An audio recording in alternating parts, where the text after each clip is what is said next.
Hello, Assalamu alaikum. Sir, this is Savera Anam. I'm finally a student from RMC. Sir, we wanted to know that how will the provinces, the new provinces, will share the resources and it will be an equity among the new provinces. How will we ensure this?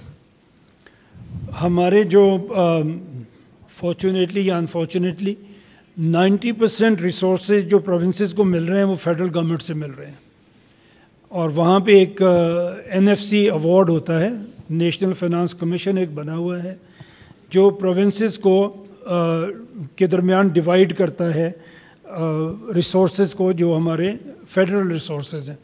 वो बजाय 4 provinces को distribution करने के वो 33 को कर देगा और ज़्यादा इंसाफ के साथ हो जाएगा हर जगह।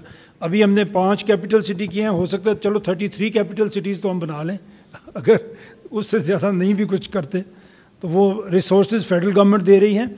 सूबों को रिसोर्सेज जनरेट करने चाहिए लेकिन अभी तक नहीं कर रहे।